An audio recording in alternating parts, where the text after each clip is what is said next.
With ever-increasing material costs, a protracted approval process, and limited buying power, developers face many obstacles in the development process. On today's episode of AskTerraCaribbean, we have Jonathan Paty, Managing Director of Exeqtech. Mr. Jonathan Paty, man, a pleasure having you here. Yes, glad to be here. JP and JP, I like that. Lovely. Great to have you on our AskTerraCaribbean video series. And we're going to talk a bit about Exeqtech and Jonathan's vision, a bit of history of Exeqtech. History of Very excited. The industry as well. We've been around a little while. Have some age on me.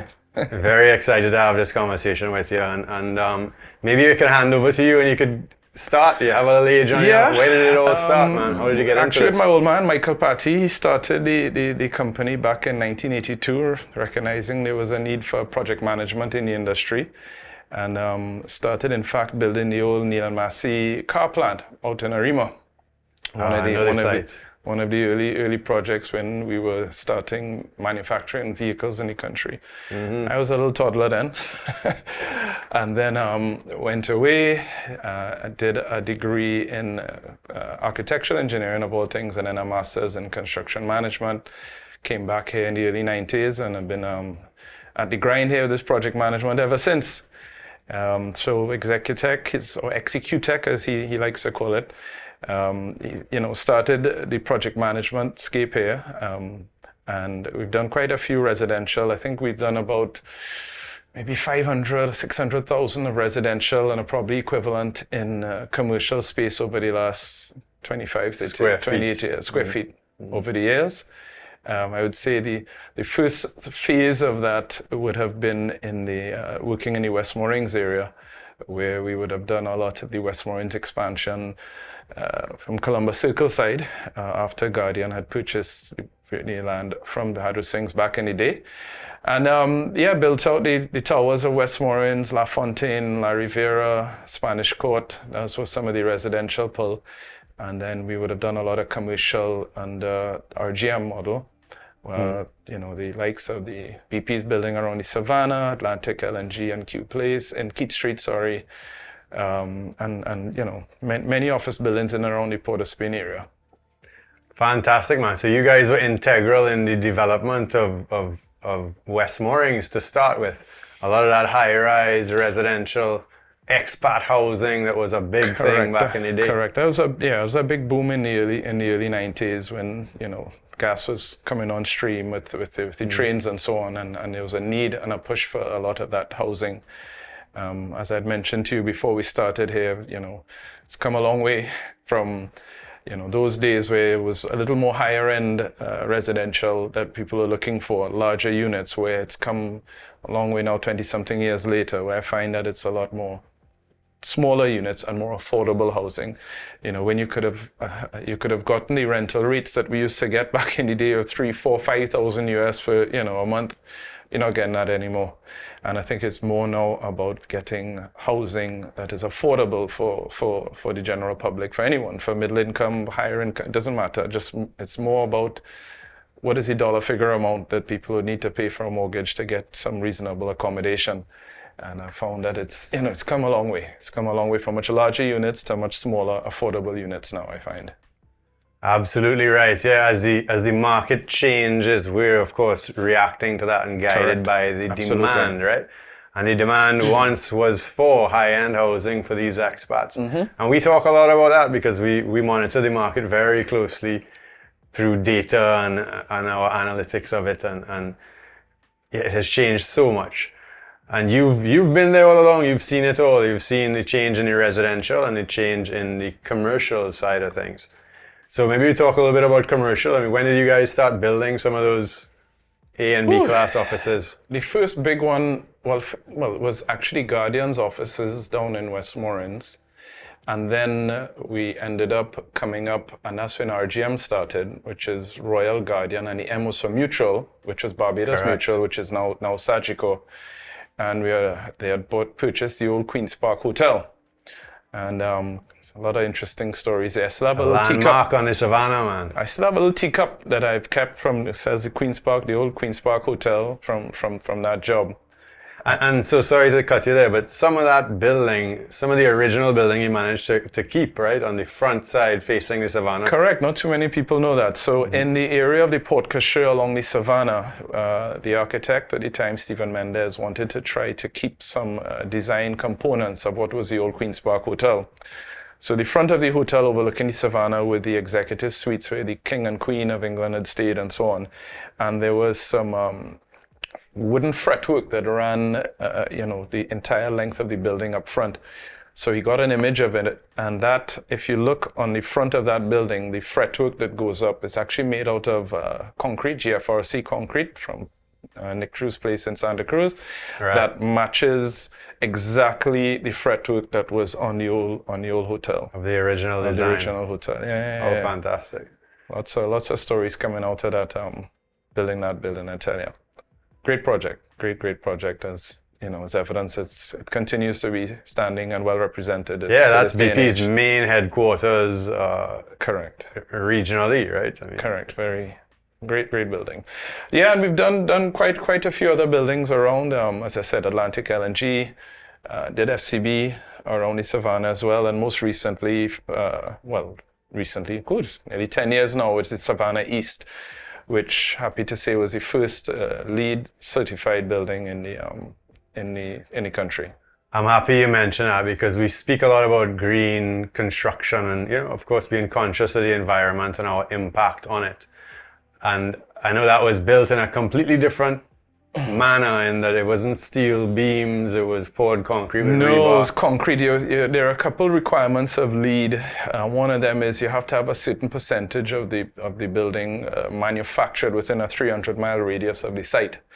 And we actually went with concrete, and because of the TCL plant being located here and the cement being made here, it helped satisfy that component, because most of the other construction products we do have to import. Yeah. So that was a key. So less of a carbon impact with less transport costs and so on, as you think. Correct. Also, the shape of the site, it was long and narrow. The concrete helped with the stiffness of the building. So structural engineers could delve a little more into that. But I know that if we were going with steel, we had to have a lot more cross bracing, which would have impacted some of the envelope and our ability to have large windows. We wanted some pretty large openings to let a lot of light in from the architect's point. So there are a couple of different factors. But yes, on the LEED standpoint, there are a lot of interesting things that we had to do here. We had a double basement, and we actually had to set up for about 6 months. Every truck that left that site had to be power washed. You could not allow a speck of dust onto the savannah to satisfy LEED. One of the key no-goes with LEED is you must do everything within your power to prevent dust. So we would wash every truck, and also we actually set up a temporary sprinkler system. So we set throughout the site to constantly wet the site with these sprinklers. So anyway, good experience. Very good. No, that's quite interesting. I didn't know that about the dust. But it is certainly one of the most beautiful commercial buildings in Trinidad and Tobago. And it continues to function as a green or LEED certified building, where the AC condensate waters the plant. Correct, and the stormwater flushes the toilets. The elevator, I know when it descends, recharges batteries. That's right. Fantastic. We have solar on there as well. We feed, not that we have batteries, but the solar on top, that curved roof on the top, there are solar panels there that feeds back into the grid. So to allow for lower usage of power from TNTech, lower power consumption. And then, of course, as the market continues to change, because we've gone back quite a bit and we're seeing the changes in residential and commercial, we're now seeing less of a need for office, or tenants really don't need the amount of space. They don't. Because of that whole work from home component. Correct. A lot of the downtown offices have moved either into the government campus or uptown to these buildings in this area, leaving a lot of vacant older buildings in Port of Spain. Mm-hmm. I mean, what do you see as the future for those buildings? Different uses. I mean, some of them I know are trying to have multifunction, like what do you call this like Regas and so on, where you have service offices where people come and temporarily set up and so on. Yeah, because even with a lot of the oil companies, even they are downsizing, as I understand it, in a lot of these commercial buildings. So there aren't too many commercial buildings you see going up in this day and age. Mainly government that may more, build more space for them. So they'll always need more space. But private wise, very little office construction going on in Trinidad. Very little. Very little. You might find a lot more repurposing. Right, correct. Take some offices and repurpose them and fit within there. Correct, which, and this conversation is going green, I guess, kind of organically. We're talking a bit more about green construction. And to me, that is an environmentally conscious approach to development. Absolutely. If the concrete and the steel is there already and you don't have to produce and transport it and so on. Yeah. You're repurposing an older building and there's less impact. Just repurpose. I mean, I just did a project down on Ricin Road where there's dwellings and homeland. So the ground floor is homeland, and upstairs, we've taken that upstairs and put multiple people inside it. There's a tech company in there. There's One Yoga. Troy had these One Yogas in there. Mm-hmm. I've taken a little office in there, and there's some retail going in there. All within this place that was once commercial space. Yeah. There are now multiple uses inside of one space. Mm-hmm. Lovely spot. And that is, as you say, a building that has changed its use over time to become from a car dealership. Remember, there used to be Peugeot and Renault. Dealership and Renault, correct? To the Children's Authority. There was a car. What is this? Not the car place used to put the alarms in the cars. I forgot the name of it. And now to office. So I know one of the main challenges for developers in this environment is producing a product that the people can afford, right? Yeah.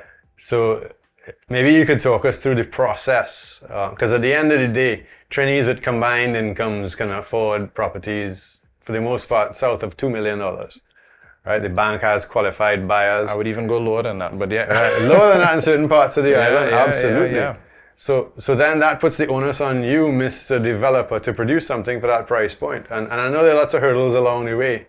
Maybe you could talk us through that a little bit. It starts with the right approvals. It starts with getting the right densities, which I know many of the approval agencies are attempting to resolve now, to get higher or better densities on the site. So the more units you can get per square foot is the more income you could get to therefore offset any potential rises in costs in the industry. Because as we know, costs are continuously rising. I'd also say costs tend to be a bit volatile. The last spike was COVID, then the Ukraine war, and prices are shooting up and down. But you, as a developer, need to maintain whatever selling price you commit to. And you also need to, that price of below 2 million or even at 1 million needs to stay as is, regardless of what, world events happen. So it is a constant challenge for developers to be able to make that. So densities, also the larger projects, we have one or two private developers now that do high volume that allows them the opportunity to get that price point down to where it needs to be. And the other side of that scale are some of the smaller developers that do the 4 units, the 6, 10 units that are able to do it by shrinking the size of the unit, keeping the quality of the interiors high enough that it feels comfortable enough. Don't mind the square footage is a lot smaller than one may have typically gotten accustomed to in the past. Right. So absolutely. So densifying the development enough to benefit from the cost of the land, as well as produce a product that people can afford. It gives them what they want, right? Correct. Because we're driven by what the consumer wants. But talk us through that process. So a developer finds a piece of land that makes sense. He goes to the bank, he borrows some money. Then now he goes through the approval process right through to when the buyer needs a completion certificate from the regional authority before you get your money. Yeah, that's drama. So, let's say drama. It just takes time. It just takes time, and time is money. Interest is taking over. Which is cost is passed on. Go through the various regional corporations to get your completion certificate. So that certainly takes a lot of time. Again, I think it would start mainly from what approvals you would able to get. That would then drive your density, that would then drive your construction costs for the number of units, which will then you go to the bank, then you secure your funding, then you get through. Some people do the sales prior to securing the funding, some go get the funding and then do the sales. It's depends on So how the even if developer the wants to do sales are done before, which we do, and we would hold deposits in escrow until completion, the developer doesn't get paid until that completion certificate from the regional authority goes to the bank, right? Because 90% of these people finance through the banks. Correct. So it means getting individual approvals from each of the authorities, WASA, TNTech, Correct. Town and Country, Ministry of Works sometimes. Ministry of Works. We even recently had Ministry of Energy. So a lot of it depends on what Town and Country stipulates in your final approval. But you get all of those, then you get your building inspector from your regional corporation of the area, who will then come and validate all that you've gotten all of these things. They'll come do an inspection, and then it will go to council, and then you get your completion certificate. So it certainly is a lengthy process, even though you may have, cast the final bit of concrete or lay the final tile on the ground. It does take some time. Yeah, so that I think that is certainly the process that needs to be improved. I mean, the ease of doing business, the ease of you guys getting your approvals, getting these authorities in and getting back the documentation from them is so important. And I know there's been a drive to digitalizing it, which is good. But only when we get that machine to work fluidly will we then be in a better position to offer a more affordable product. Because all that time that you're waiting for these documents, you're paying interest to the bank. Interest is ticking, correct. Interest is ticking over. And that interest is money. Time is money. There you go. That's what it boils down to. And it affects the cost of that end product, because those costs have to be passed on. Passed on to the consumer. Absolutely. At the end of the day. Absolutely. Yeah, so get that whole online system if they could working. streamline the system a little more to close that gap, that window at the end on the back end, to close it a little bit, I think it would certainly save a lot of time and money, which can also be passed on to the consumer. Absolutely. So let me ask you on another hand then, some of the benefits that have worked well for developers, because there are incentives, tax incentives for multifamily developments and for building affordable housing. Yeah. So no, there are quite, our guest before was from EY, and I think you would be very well suited on the tax side. But yeah, there certainly are some incentives. I mean, I don't know any of them off the top of my head right now. But I would say that, what is more, what we're looking at right now is land availability. That's one of the challenges that we have right now, is that most of the main city centers, San Fernando, Port of Spain, and so on, you're finding having to go outside of the city limits and more to find land, which is why, going back to your point earlier about the changing of the densities in town and country, they're trying to increase the densities within the Port of Spain and environs to bring living back into Port of Spain, because there's just no land available, unfortunately. So you would find that downtown Port of Spain now, you'll see a few developers knocking on the doors down there, utilizing that ability for higher densities in the Port of Spain area to bring people back into Port of Spain and living, including, we both know about a developer who recently actually took a commercial building and converted the commercial building to residential successfully. In the heart of Port of Spain, who would have thought? But they were very successful at that, and hats off to them for doing that. Yep. In our sister company or sister island, Barbados, they have a very different situation as it relates to developable land. So they've rezoned a lot of their agricultural lands to where it can now be developed into lots for single dwelling houses. And so much so, to a fault really, because now the cost of land has actually come down. So they have an oversupply of land to build houses on in Barbados. Whereas in Trinidad, we have the opposite. We have a lack of supply. Complete opposite. So, we sat on a committee with the chamber where we made recommendations to the budget, and one of the recommendations was for the government to consider rezoning just a small percentage of that agricultural land to residential. Yeah, no, that would help a lot. I do know that doing a project now in central Trinidad, which was primarily agricultural. One of the issues you do have down there, however, is drainage. Yes. It is, very much flood prone. So I've gone to see a few sites recently that yes, we were willing to consider approaching to get the rezoning, but the drainage issue, was just too much of a risk to consider it. So we do have that opportunity. It's just we have to balance that component, and we have a bit of a security component as well. Just to, you do have some hot spots that you want to try to be wary of, that you don't want to develop too close to areas that may be perceived as being a hot spot, as the term is here. So those are two of the challenges I would see in from an agricultural conversion standpoint here in this country.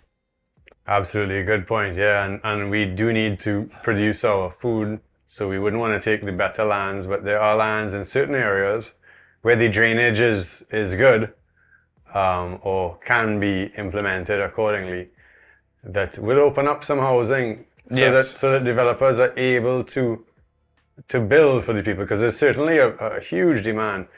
The banks will tell you that they have a huge amount of people qualified for properties within a certain price point. There just isn't enough of it available. Correct. We got to find a way to provide housing agriculture for our people. conversion and redensifying the what was typically commercial areas. Those I agree would be two key areas to help increase or boost development and residential development. Fantastic. Well, great, man, Jonathan. Thank you again so much for coming in. Yes, man. Appreciate it. Thank you for having me. Very much, great to spend some time here. Good seeing another JP. Yes, man. Awesome to have you on our AskTerraCaribbean series. And thank you for having me. Greatly appreciate it.